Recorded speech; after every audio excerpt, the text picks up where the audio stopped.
ಇನ್ನು ಗ್ಯಾರಂಟಿ ವಿಚಾರದಲ್ಲಿ ಸಚಿವ ಜಾರ್ಜ್ ಬೇಜವಾಬ್ದಾರಿಯುತ ಹೇಳಿಕೆಯನ್ನು ಕೊಟ್ಟಿದ್ದಾರೆ. ಗ್ಯಾರಂಟಿ ಹಣ ತಿಂಗಳ ಸಂಬಳ ಅಲ್ಲ ಅನ್ನುವಂತ ಮಾತನ್ನ ಕೆಜೆ ಜಾರ್ಜ್ ಅವರು ಹೇಳಿರುವಂತದ್ದು.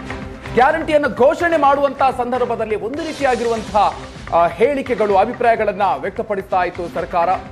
ಆದರೆ ಈಗ ಇವರು ನೀಡ್ತಾ ಇರುವಂತಹ ಹೇಳಿಕೆಗಳು ಈ ರೀತಿಯಾಗಿ ಇದೆ.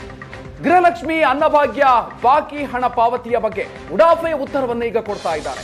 ಘೋಷಣೆ ಮಾಡುವಂತಹ ಸಂದರ್ಭದಲ್ಲಿ ಯಾವ ರೀತಿಯಾಗಿರುವಂತಹ ಹೇಳಿಕೆಗಳನ್ನು ಕೊಡ್ತಾ ಇದ್ರು, ಆದ್ರೆ ಈಗ ಅದಕ್ಕೆ ತದ್ವಿರುದ್ಧವಾಗಿರುವಂತಹ ಪ್ರತಿಕ್ರಿಯೆಗಳು ಬರ್ತಾ ಇದೆ. ಕೆಲವರಿಗೆ ಪ್ರತಿ ತಿಂಗಳು ಕೂಡ ಹೋಗುತ್ತೆ, ಮತ್ತೆ ಕೆಲವರಿಗೆ ವಿಳಂಬ ಆಗುತ್ತೆ.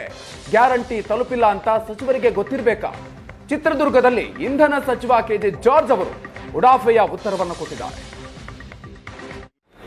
ಅವರು ಗ್ಯಾರಂಟಿಗಳು ಈಗ ಗ್ಯಾರಂಟಿ ಬಿಟ್ಟರೆ ನಮ್ಮ ಇದರಲ್ಲಿ ಸುಮಾರು 2,60,000 ಜನ ಗ್ರಾಹಕರಿರ್ತಾರೆ. ಅದನ್ನು ನಾವು ತಿಂಗಳು ಹೋಗ್ತಾ ಇರ್ತದೆ. ಅದು ಕೆಲವರಿಗೆ ಡಿಲೇ ಆಗಿರ್ಬೋದು. ಅದು ಮಿನಿಸ್ಟ್ರಿಗೆ ಗೊತ್ತಿರಬೇಕಂದಿದೆಯಾ? ಅದು ಗೊತ್ತಾದ ಕೂಡಲೇ ಇಮಿಡಿಯೇಟಾಗಿ ರೆಕ್ಟಿಫೈ ಮಾಡ್ತಾರೆ. ಅದಕ್ಕೆ ಒಂದು ಸತಿ ಇದೇನು ತಿಂಗಳು ಸಂಬಳ ಟೈಪ್ ಅಲ್ಲಲ್ಲ ಅದು. ನಾವು ಮಾರ್ಚ್ ಒಳಗಡೆ ನಾವೆಲ್ಲ ಕೊಡ್ತೀವಿ. ಈಗಾಗಲೇ ಚೀಫ್ ಮಿನಿಸ್ಟರ್ ಹೇಳಿದ್ದಾರೆ, ಎಲ್ಲರಿಗೂ ಏನೆಲ್ಲ ಗ್ಯಾರಂಟಿ ಇದರಲ್ಲಿ ಎಲ್ಲ ಕೊಡ್ತಾರೆ ಅವರು. ಅದಕ್ಕೆ ಕೊಡದೇ ಇರೋದಲ್ಲ, ಒಂದು 10 ದಿವಸ 15 ದಿವಸ ಡಿಲೇ ಆಗ್ಬೋದು, ಬೇರೆ ಬೇರೆ ಕಾರಣ.